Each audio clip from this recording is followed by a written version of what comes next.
కీర్తనల గ్రంథము 48వ కీర్తన 8వ వచనాన్ని ఒకసారి మనం చదువుకుందాం. సైన్యములకు అధిపతియగు యెహోవా పట్టణమునందు. ఏ పట్టణం అంట ఇది? సైన్యములకు అధిపతియగు యెహోవా పట్టణమునందు. ఇంకా మనకు అర్థం కావటానికి ఇంకేం రాస్తాడు అక్కడ? మన దేవుని పట్టణమునందు. మన దేవుని పట్టణమునందు మనము వినినట్లుగానే జరుగుట మనము చూచియున్నాము. దేవుడు నిత్యముగా దానిని స్థిరపరిచి ఉన్నాడు. జాగ్రత్తగా ఈ మాట మనం గమనించుదాం. ఇక్కడ ప్రభు చెప్పే మాట ఏమిటి అంటే, మన దేవుని పట్టణమునందు.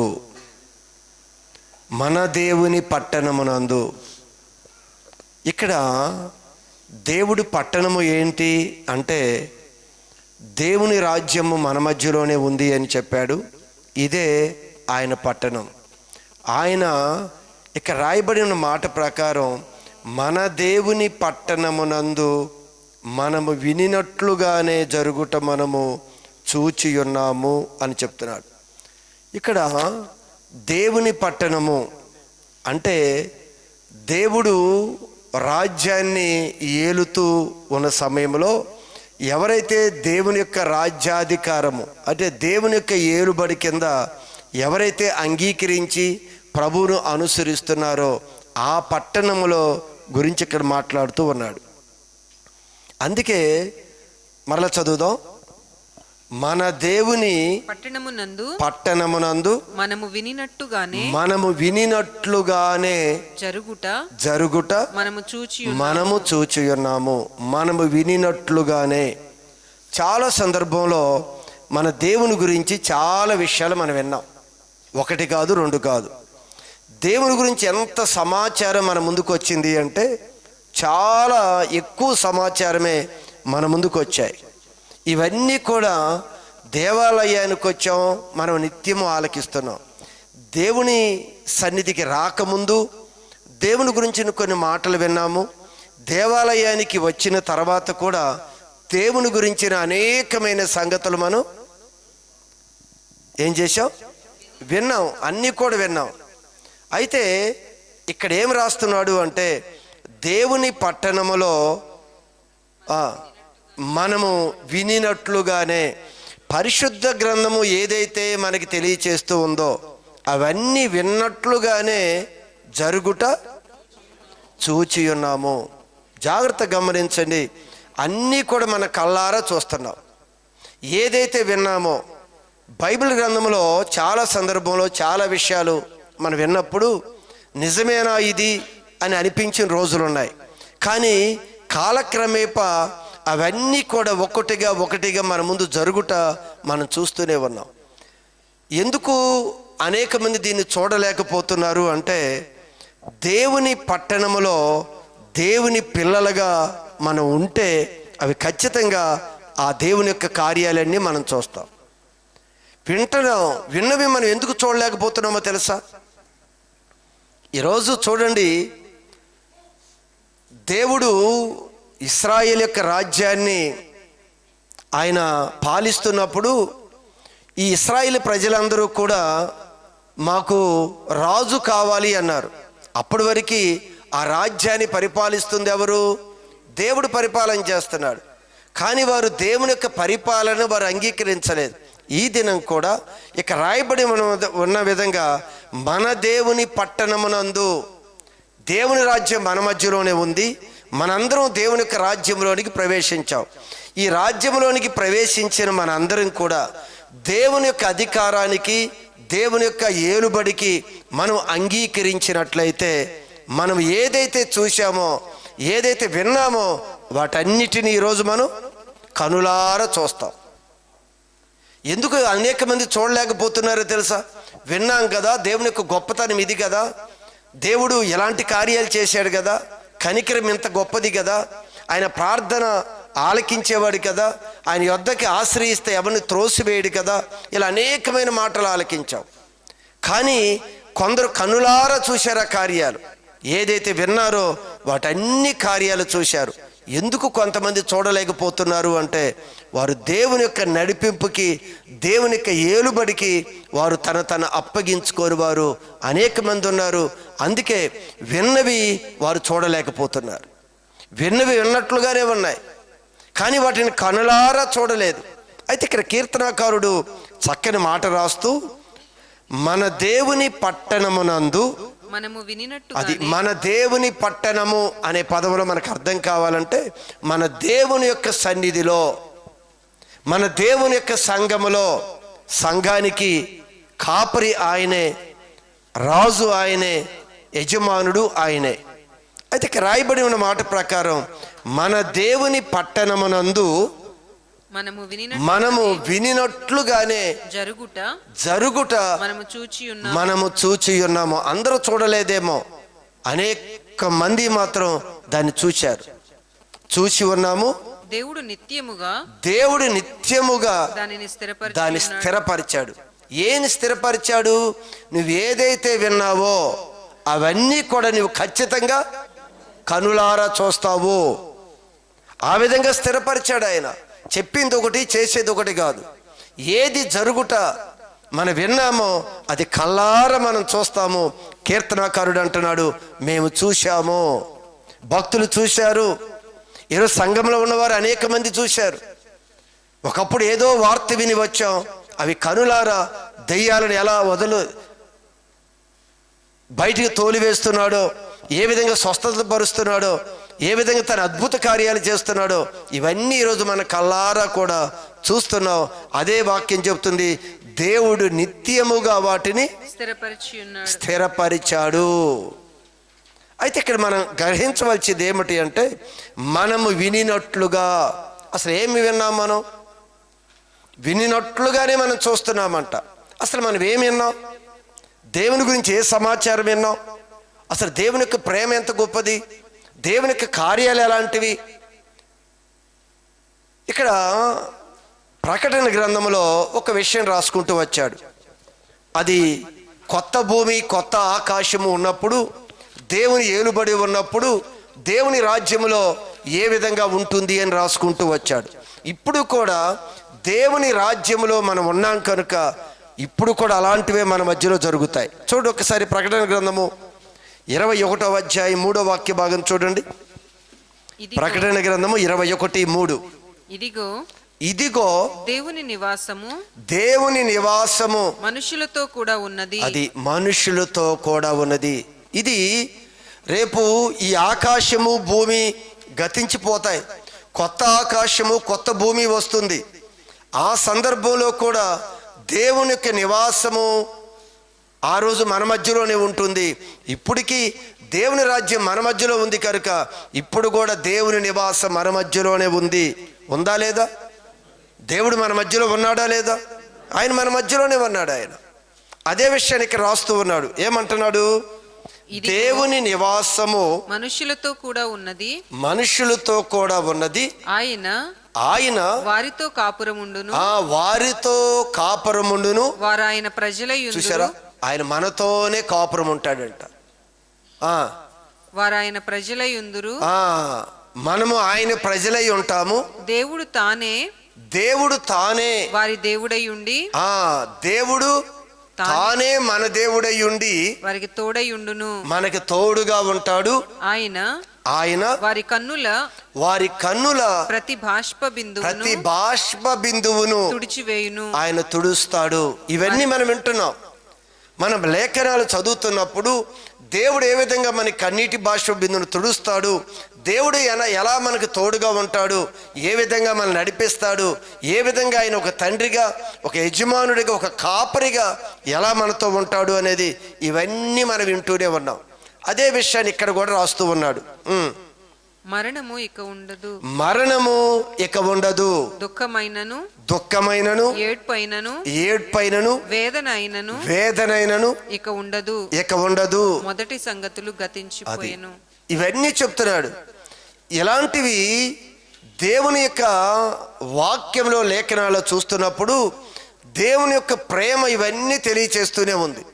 ఎలా దేవుడు కనురెప్పవలే మనల్ని కాపాడుతాను అని చెప్పాడు, నీ రాకపోకల్లో నీకు తోడుగా ఉంటాను అని చెప్పాడు. ఇవన్నీ కూడా మన జీవితంలో జరుగుతూనే ఉన్నాయి. దేవుడు ఏదైతే మనకి చెప్పాడో అవన్నీ జరుగుట మనం చూస్తున్నాం. దేవుడు స్థిరపరిచాడు. నిత్యము మన లేఖనాల్లో ఏం చెప్పాడో అవన్నీ ఖచ్చితంగా మనం చూస్తాం. ఎందుకు చూడలేకపోతున్నామని చెప్పాను? అది ఆయన అధికారానికి మనం లోబడటలేదు. అనేక మంది దేవుడు అధికారిగా ఉంటే ఆ రోజు ఇశ్రాయేలు ప్రజలు నువ్వు నాకు దేవుడిగా వద్దు, మాకు మనుషులు ఉంటే చాలు అని అడిగారు. ఈరోజు కూడా సంఘానికి వస్తూ దేవుడు ఏం చెప్తున్నాడో ఆ మాటకి విధేయత చూపేవారు లేరు. అందుకే అన్ని లేఖనాలు చదువుతున్నాం, వింటున్నాం, కానీ ఏది కూడా మనం చూడలేకపోతున్నాం. భక్తులు చూశారంట, భక్తులు చూశారు. ఎందుకు చూశారు భక్తులు అంటే ప్రభువును అనుసరించారు, ప్రభు మాటకి లోబడ్డారు. ప్రభువే మాకు అధికారి, ఆయన మాటే అని పూర్తిగా తన చిత్తం కాకుండా దేవుడి చిత్తానికి లోబడ్డారు. కనుక లేఖనాల్లో విన్నట్లుగానే వాడు కల్లారా వాళ్ళ జీవితంలో అనుభవించారు. మనకి కూడా దేవుడు అంటున్నాడు, నేను దాన్ని స్థిరపరుస్తున్నాను. మీరు నా గురించి ఏ వార్తలైతే విన్నారో ఖచ్చితంగా మీ జీవితంలో అవన్నీ నెరవేరుతాయి. ఆదరిస్తాడు, బలపరుస్తాడు, కృప చూపుతాడు, ఆపత్కాలంలో మంచి సహాయకుడిగా ఉంటాడు. కడవరికి కూడా మన చెయ్యి విడవకుండా నడిపించే ఆ శక్తిమంతుడు ఏదైతే ఆయన గురించి మనం విన్నామో ఖచ్చితంగా ఇది ఆయన నెరవేరుస్తాడు. మనందరినీ కూడా చెయ్యి పట్టుకొని ఆయన రాజ్యంలోనికి తీసుకుని వెళ్ళే వరకు ఇశ్రాయేలును కాపాడు దేవుడు, కొనకడు, నిద్రపోడు. ఈ మాటలన్నీ విన్నాం కదా. ఇది జరిగిద్ది అంటున్నాడు ఆయన. దేవుడి పిల్లల్ని కాస్తున్న దేవుడు అంటే కొనుకడు, నిద్రపోడు అంట. మనల్ని కాస్తున్న దేవుడు కొనుకడు, నిద్రపోడు. ఖచ్చితంగా ఇవన్నీ మనం చూస్తాం. చెయ్యి విడవడు. ప్రతి బాధలో, ప్రతి దుఃఖములో, ప్రతి వేదనలో, ప్రతి ఓటమిలో ఆయన ఉండి విజయాన్ని ఇచ్చి మన ముందుకు కొనసాగిస్తాడు అనే విషయాన్ని ఇక్కడ తెలియజేస్తూ ఉన్నాడు. అయితే యోబు భక్తుడు దీని గురించి ఒక విషయాన్ని తెలియజేస్తూ ఉన్నారు. యోబు పుస్తకం ఒకసారి చూడండి. యోబు భక్తుడు దీని గురించి ఒక సాక్ష్యం ఇస్తూ ఉన్నాడు. ఇక్కడ 42వ అధ్యాయము 5వ వాక్య భాగం. 42వ అధ్యాయము 5వ వాక్య భాగం. వినికిడి చేత గమనించండి. వినికిడి చేత నిన్ను గూర్చిన వార్త నేను విన్నాను. ఈయన కూడా చెప్తున్నాడు. మనం విన్నామా లేదా? వినికిడి చేత దేవుని గురించిన వార్త మనం విన్నామా, వినలేదా? అందరం విన్నాం, రోజు వింటున్నాం కూడా. వింటున్నాం కనుక అంత గొప్పతనాన్ని అన్నీ తెలుసు కనుక దేవుని సన్నిధికి మనం వస్తున్నాం. అయితే ఇక్కడ యోబు భక్తుడు ఒక సాక్ష్యం ఇస్తున్నాడు. ఇక్కడ ఏమంటున్నాడు? వినికిడి చేత నిన్ను గూర్చిన వార్త, దేవా నిన్ను గూర్చిన వార్త నేను విన్నాను. అయితే ఇప్పుడు నేను కన్నులారా నిన్ను చూచుచున్నాను. ఏదైతే విన్నానో ప్రభువా, నీ గురించి నేను ఏదైతే విన్నానో అది నేను ఇప్పుడు కన్నులారా చూస్తున్నాను అని చెప్తున్నాడు. ఈరోజు మన జీవితంలో కూడా ఏది వింటున్నామో, లేఖనాల్లో దేవుని గురించి ఏదైతే ప్రకటించబడుతుందో అది కన్నులారా మనందరం చూడవలసిందే. కనులారా మనం చూడాలి. ఊరికి విని అబ్బా దేవుడు ఎంత గొప్పవాడు, దేవుడు ఎలాంటి ప్రేమ కలిగిన వాడని చెప్పుకొని ఆ ప్రేమను పొందుకోకుండా దేవునికి కార్యాలను మన జీవితంలో జరగకపోతే ఇవన్నీ వ్యర్థమే. కనుక యోబు భక్తుడు సాక్ష్యం ఇస్తున్నాడు. ఆయన నేను వినికిడి చేత నిన్ను గూర్చిన వార్త నేను విన్నా. మనం ఎన్ని విన్నాం గుర్తు తెచ్చుకోండి. ఈరోజు విన్నాం కనుక లోకాన్ని విడిచిపెట్టి, లోకంలో ఉన్న వాటిని విడిచిపెట్టి నాకు దేవుడే కావాలి అని ఆయన దగ్గరికి వచ్చాం. ఎందుకో తెలుసా? ఆ మాటలు విన్నాం, ఆ మాట మీద విశ్వాసంతో వచ్చాం. ఒక్క పొల్లు, ఒక అక్షరం కూడా తప్పుపోదంట. ఖచ్చితంగా అన్నీ నెరవేరుతాయి. కానీ అన్నీ నెరవేరలేకపోవటానికి కారణం ఒక్కటే, మనము దేవుని మాటకు విధేయత చూపటం లేదు. ఆయన రాజ్యంలో ఆయన ఏలుబడి చేయాలి అంటే ఆయన ఏలుబడి కిందకి మనం రావాలి. ఒక దేశంలో ఒక రాజు రాజ్యాన్ని ఏలుతున్నాడు అంటే రాజ్యంలో ఉన్న ప్రజలందరూ కూడా రాజుకి లోబడాలి. అలానే మన రాజు ఏలుబడి చేస్తున్నాడు ప్రభు అంటే ఆయన ఏలుబడి కిందకి మనం రాగలిగితే, ప్రభు చెప్పిన విధంగా మనం చేయగలిగితే మనకి ఆయన విన్నవన్నీ కూడా మన జీవితంలో నిశ్చయంగా జరుగుతాయి. ఆయన పిల్లల జీవితాల్లో దేవుడు ఖచ్చితంగా అన్నీ నెరవేరుస్తాడు. మాట తప్పడు, అబద్ధమాడడు, చెప్పినది నెరవేర్చగలిగే శక్తిమంతుడు ఆయన. మరి చూడండి యోబు జీవితంలో మరలా చదువుదాం ఒకసారి. వినికిడి చేత నిన్ను గూర్చిన వార్త, దేవా నిన్ను గూర్చిన వార్త నేను విన్నాను. అయితే ఇప్పుడు నేను కన్నులారా నిన్ను చూచుచున్నాను. మనలో కూడా చాలా సందర్భంలో దేవుని యొక్క గొప్పతనం గురించి మనం చూసినప్పుడు ప్రభు దగ్గరికి వచ్చి ఆశ్రయిస్తాం. ప్రభా నువ్వు ఎంత గొప్పవాడంట కదా ప్రభా, ఇది నా పిల్లలకి ఈ అనారోగ్యంగా ఉంది, లేకపోతే నా కుటుంబంలో ఈ పరిస్థితి ఉంది ప్రభా, నాకు ఈ విషయంలో నువ్వు సహాయం చేయవా అనగానే దేవుడు అది మన జీవితంలో జరిగిస్తే కనులారా మనం చూస్తున్నాం. చూశాడంట. కావున నన్ను నేను అసహించుకొని ధూళిలోను బూడిదలోను పడి పశ్చాత్తాపపడుచున్నాను. అసహించుకున్నాడంట. ఇదేంటి? ఇక్కడ చూడండి, వినికిడి చేత నీ గురించిన వార్త నేను విన్నాను, ఇప్పుడు కనులార నేను చూస్తున్నాను అంటూ ఏమన్నాడు? కావున నన్ను నేను అసహించుకుంటున్నాను. అదేంటి? దేవుడు కార్యాలు చేసినందుకు అసహించుకుంటున్నాడా? ఇప్పుడు నేను అసహించుకుంటున్నాను అంటున్నాడు. అక్కడ పైన అన్నాడు నీ గురించి నేను విన్నాను, విన్న ప్రకారమే ఈరోజు జీవితంలో నీ శక్తిని నేను చూశాను, ఇప్పుడు నేను అసహించుకుంటున్నాను అంటే అర్థం ఏంటి అంటే, ఎప్పుడైతే దేవుని యొక్క శక్తిని చూశారో, విన్న విధంగా దేవుని యొక్క కార్యాలు చూశారో, అప్పుడు ప్రభా ఇంత గొప్ప దేవుడివి, ఇన్ని దినాలు నీకు ఇష్టంగా నేను జీవించలేదు ప్రభా, నీ మాటకి నేను లోబడలేదు ప్రభా, ఇంకా నేను అపవిత్రంగానే జీవిస్తున్నా. ఈరోజు మనం కూడా దేవుడి యొక్క మాటలు ఆలకిస్తున్నాం, ఆలకించిన విధంగా కార్యాలు మన జీవితంలో చూస్తున్నాం, కానీ దేవుడికి నచ్చని విధంగానే మనం జీవిస్తున్నాం కొంతమంది. అందుకు యోబు భక్తుడు అనే మాట అదే, నన్ను నేను అసహించుకుంటున్నాను. ఇంత గొప్ప దేవుడు మనకున్నప్పుడు ఎందుకు ఆయనకు నచ్చంగా నేను జీవిస్తున్నాను, ఆయనకి ఇష్టం లేని జీవితాన్ని నేను ఎందుకు జీవించాను, ఎందుకు ఆయన్ని విమర్శించాను? మనం కూడా విన్న దేవుని యొక్క గొప్పతనం గురించి విని మన జీవితంలో దేవుడి కార్యాలు ఆలస్యమైనప్పుడు మనం కూడా రకరకాలుగా మాట్లాడతాం, మనసు దాని నుంచి వదిలేస్తాం, దేవుడు నాకేం చేశాడు అంటాం. కొంచెం ఆలస్యమైతే చాలు, ఇంత గొప్పవాడని చెప్పాడు కదా నాకేం చేశాడు, మధ్యలోనే మన మనస్సులు విరిగిపోతాయి. ఎంతమంది మనందరం కూడా అలా ప్రవర్తిస్తున్న వారిమే. ఎందుకు అంటే మన జీవితంలో విన్నాము, ఆ కార్యాలు ఎప్పుడైతే ఆలస్యం అవుతున్నాయో మనందరిలో నిరుత్సాహం వచ్చి దేవుడికి ఇష్టము లేని కార్యాలు మనం చేసుకుంటూ వెళ్తాం.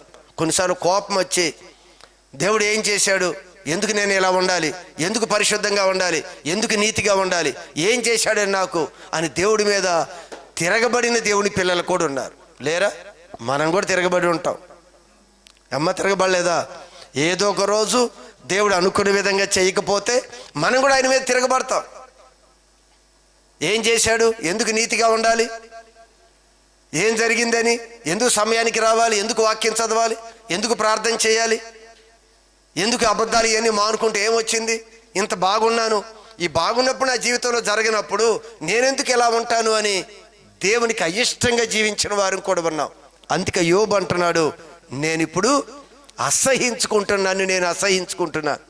ఇంత మంచి దేవుడు, ఇంత ప్రేమ కలిగిన దేవుడు, ఇంతగా మనల్ని ప్రేమించి పరలోకాన్ని విడిచి భూమి మీదకి వచ్చి మనందరి కొరకు ప్రాణం పెట్టిన ఆ దేవుని యొక్క మనస్సుని గాయపరిచే విధంగా ఇప్పటికీ మనం జీవిస్తున్నామే.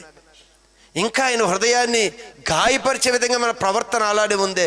చెడు అలానే ఉంచుకున్నామే, మన దేవుణ్ణి అంత ప్రేమించిన దేవుడికి మనం తిరిగి ఏమిస్తున్నాము అని చెప్పి ఒకసారి మనం ఆలోచించగలిగితే, యోబు ఏ విధంగా అయితే ఏం చేశాడంట, తను తాను పశ్చాత్తాపడ్డాడంట. మనకెందుకు రావట్లేదు పశ్చాత్తాపం? మరి ఆ కార్యాలు మనం కూడా చూసినట్లయితే ఖచ్చితంగా మన జీవితంలో కూడా పశ్చాత్తాపం వస్తుంది. దేవుడు ఒక అద్భుతం చేశాడు అనుకోండి, చేసిన తర్వాత ఇక నుంచి దేవుడికి ఇష్టంగానే ఉండాలి, ఇంకా ఇష్టంగానే ఉండాలి నేను అని మన మనసు పూర్తిగా దేవుడికి ఇష్టంగా జీవించడానికి మన మనసులు మారాలి. కానీ యోబు అయితే విన్నాడు, వినినట్లుగా దేవుని యొక్క కార్యాలు చూశాడు. చూసిన వ్యక్తి జీవితంలో గొప్ప మార్పు వచ్చింది. మనం కూడా చూసాం అద్భుతాలు, మనం కూడా విన్నాం, మన జీవితంలో దేవుడు కార్యాలు చేశాడు. చేసిన ఈరోజు మనలో ఆ యోబు తీసుకున్న ఆ నిర్ణయం, అలాంటి మనస్సు మనలో రావట్లేదు. ఏ మనసు వచ్చింది అతనిలో? ఏమన్నాడు? అసహించుకున్నాడంట. ఇలాంటి జీవితం అన్నది, ఇలాంటి బ్రతుక, అసలు ఇలాంటి ఆలోచనలు అన్నవి, నేను ఇంత అపవిత్రంగా ఉన్నానా అని తన్ను తాను అసహించుకున్నాడంట. ఈరోజు ఏ రోజైనా మనం అసహించుకున్నామా? మనం ఇన్ని తప్పులు చేస్తూ ఇప్పటికీ దేవుడికి నచ్చని విధంగా ఉంటూ, నచ్చనంగా ఆలోచనలు చేస్తూ, నచ్చని విధంగా మన తీర్మానాలు చేసుకుంటూ వెళుతున్నా కూడా ఆయన మేలు చేస్తూనే ఉన్నాడు. అడిగినప్పుడు కనికరం చూపుతున్నాడు, సహాయం చేస్తున్నాడు. కానీ మనలో అసహించుకోలేదు, మన యొక్క చెడు జీవితాన్ని అసహించుకోవట్లేదు మనం. కానీ యోబు చెప్తున్నాడు, ఒకసారి చదువుదాం. కావున నన్ను నేను అసహించుకొని ధూళిలోను బూడిదలోను పడి పశ్చాత్తాపడి ప్రార్థన చేస్తున్నాడు. అయ్యా, నువ్వెంత మంచి దేవుడివి, అయినా నేను బాధ పెట్టాను, ఇంతగా నా కొరకు ప్రారంభం పెట్టావు, అయినా నేను ఇంకా పాపం చేస్తున్నాను ప్రభా, ఇంకా చెడు ఆలోచిస్తున్నాను ప్రభా అని పశ్చాత్తాపడ్డాడు. ఇది మన జీవితాల్లో రావాలి. నిజంగా దేవుని యొక్క కార్యాలు చూసిన వ్యక్తి, నిజంగా ఏదైతే విన్నామో వినివి మన జీవితాల్లో, మన బంధువులు, మన స్నేహితుల జీవితాల్లో ఆయన చూపిస్తున్నాడు. ఒకవేళ చూడటానికి ఆలస్యమైందేమో, ఈరోజు కాకపోతే రేపు నువ్వు విన్నది విన్నట్లుగానే నీ జీవితంలో నువ్వు చూస్తావు. ఒకవేళ ఆలస్యం దేనికి అంటే, ఒకవేళ దేవుడికి నువ్వు లోబడలేదేమో, దేవుడి మాట నువ్వు అంగీకరించలేదేమో, దేవుడికి చెప్పిన విధంగా మనం చేయటం లేదేమో, అందుకే దేవుడి కార్యాలు మన జీవితంలో ఆలస్యమయ్యాయి. కానీ దేవుడి యొక్క సన్నిధిలో ప్రభు మాట్లాడుతున్నాడు. ఆయన విన్నట్లుగానే జరుగుట మీరందరూ చూస్తారు, విన్నట్లుగానే మీరందరూ చూస్తారు. కొన్ని సందర్భంలో దేవుడు మన విశ్వాసాన్ని పరీక్షించడానికి ఆలస్యం చేస్తాడు.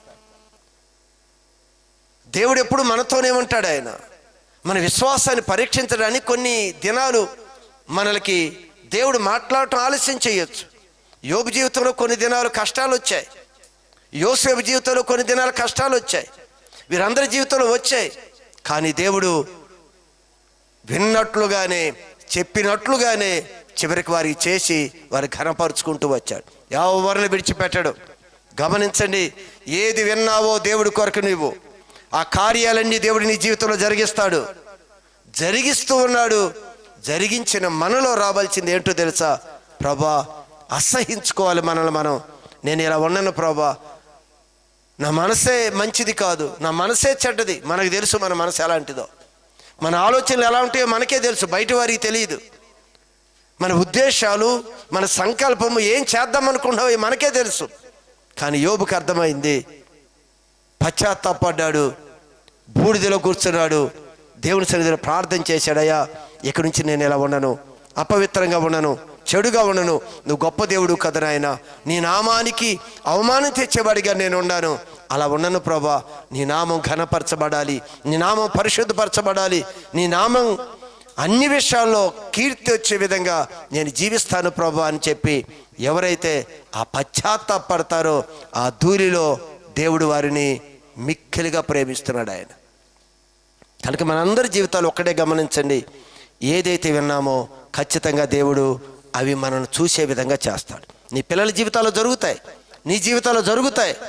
ఏ సందేహము లేకుండా, ఏమంటాడు భక్తుడు, ఏ సందేహము లేకుండా నేను దేవుని ఎదుట నమ్మకం ఉంచాను. సందేహం లేదు నాకు, ఆలస్యమైన సందేహం లేదు, కష్టాలు వచ్చినాయా అయినా ఆయన మీద నాకు సందేహం లేదు. ఎన్ని రాని మాట చెప్పినవాడు మాట నెరవేరుస్తాడు, నాకు సందేహం లేదు అని ఆయన మీద గురి పెట్టుకొని మన ముందుకు కొనసాగలిగితే చెప్పినది మన జీవితంలో జరిగి తీరుతుంది. కనుక మనం కూడా మన పరిస్థితి ఎలా ఉందో మనం సరి చేసుకోవాలి. అర్థం కావటానికి మరొక విషయం చెప్తాను. ఒక దినాన యేసు ప్రభు సముద్ర తీరానికి వెళ్ళాడు. వెళ్ళి ఆ ప్రాంతంలో దేవుని గురించిన సువార్త ప్రకటించుకుంటూ వెళుతున్నాడు యేసు ప్రభు. అయితే ఒక ప్రదేశంలోనికి యేసు ప్రభు వెళ్ళినప్పుడు అక్కడ అనేక మంది యేసు ప్రభు బోధ వినటానికి వచ్చారు. అప్పటికే అనేక మంది యేసు ప్రభు యొక్క గొప్పతనము, యేసు ప్రభు చేస్తున్న కార్యాలు, ఆయన చూపిస్తున్న ప్రేమ, ఆయన కనికరం చూపుతున్నాడు, స్వస్థపరుస్తున్నాడు, అద్భుతాలు చేస్తున్నాడు, ఇవన్నీ కూడా లోకంలో ప్రచురించబడ్డాయి. అందరి నోట ఆ నోట ఈ నోట అందరికి అర్థమైపోయింది యేసు ప్రభు యొక్క గొప్పతనం. అయితే యేసు ప్రభు నదీ తీరానికి వెళ్ళాడు. ఇంతలోకి అనేక మంది జన సమూహం వచ్చారు. యేసు ప్రభు ఇంకేం మాట్లాడతాడో మాటలు ఆలకించాలి అని. ఆ సమయంలో మరి పేతురు చేపలు పెట్టుకుంటూ ఒక దోణితో చేపలు పట్టుకుంటున్న సందర్భం అది. అయితే ఆ ప్రదేశంలో వీరు వేటకు వెళ్ళి చేపలు పడుతూ ఉండేవారు. యేసు ప్రభు ఆ ప్రదేశంలోనికి వెళ్ళాడు. వెళ్ళినప్పుడు జరిగిన చిన్న సంఘటన చూడండి ఒక్కసారి బైబిల్ గ్రంథంలో లోకా సువార్త 5వ అధ్యాయము 3వ వాక్య భాగం. లోకా సువార్త 5వ అధ్యాయం 3వ వాక్య భాగం. యేసు సీమోనుదైన ఒక దోణి ఎక్కి, పేతురు యొక్క దోణి ఎక్కి దరి నుండి కొంచెం త్రోయుమని అతన్ని అడిగి. అక్కడ అనేక మంది జన సమూహం వచ్చారు. నా వైపు చూడాలి. అనేక మంది యేసు ప్రభు యొక్క బోధ ఆలకించటానికి వచ్చారు. వచ్చినప్పుడు వీళ్ళందరితో చెప్పటానికి ఈయన ఒక దోణిలోనికి, ఒక బోటు, ఒక పడవ అర్థం కావాలంటే దానిలోకి ఎక్కాడు యేసు ప్రభు. అది ఎవరిది? పేతురుది, సీమోనుది.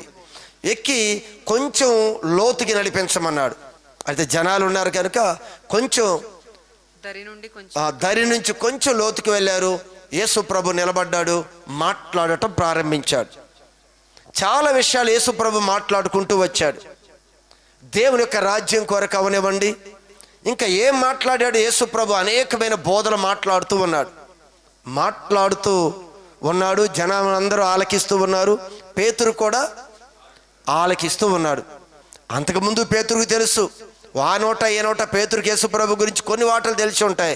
ఇప్పుడు యేసు ప్రభు దగ్గరగా ఉండి విస్తారంగా మాట్లాడుతున్నాడు. ఇంకా బాగా వారికి అర్థమై, మనం కూడా ఒకప్పుడు లోకంలో ఉన్నప్పుడు యేసు ప్రభు గురించిన సమాచారం కొంచెం వచ్చింది. ఈరోజు ఆయన ఆలయంలోకి, ఆయన యొద్దకు వచ్చిన తర్వాత సమాచారం చాలా ఎక్కువగా వచ్చింది మనకి. అలా పేతురుకు కూడా చాలా సమాచారం అందింది. అంత బోధించాడు. బోధించిన తర్వాత యేసు ప్రభు పేతురుతో ఒక మాట అన్నాడు. ఆయన బోధించుట సాలించిన తర్వాత నీవు దోణిని లోతునకు నడిపించి, నీవు దోణిని కొంచెం లోతుకు నడిపించి చేపలు పట్టుటకు మీ వలలు వేయుడు అని సీమోనుతో చెప్పగా, సీమోను పేతురుతో చెప్పగా, సీమోను ఏలినవాడా రాత్రి అంతా అన్ని చెప్తున్నాడు. రాత్రి అంతా కూడా ప్రయాసపడ్డాను, నాకేం దొరకలేదు, మరి మరలా నువ్వు ఏమంటున్నావు, మరి ఏంటి పరిస్థితి అనుకుంటూ ఒక మాట అన్నాడు. అయినను నీ మాట చొప్పున, నీ మాట ప్రకారము వలవేతును. ఆ మాటలన్నీ ఆలకించిన తర్వాత కొంచెం విశ్వాసం పెరిగింది పేతురికి. ఈయన చేపలు బట్టి అతను కాదు వచ్చి చెప్తున్న వ్యక్తి, కానీ నువ్వు దోణిని లోపలికి వెయ్యి, వల వెయ్యి, చేపలు పడతాయి అని చెప్తున్నప్పుడు వారు యేసు ప్రభు యొక్క బోధంతా ఆలకించిన తర్వాత ఎక్కడో నమ్మకం కలిగింది పేతురు. అందుకేమన్నాడు పేతురు? నీ మాట చొప్పున వలవేతును అన్నాడు. వెళ్ళాడు. యేసు ప్రభు చెప్పిన విధంగానే వలవేశాడు. వలవేయగానే విస్తారమైన చేపలు పట్టాయి.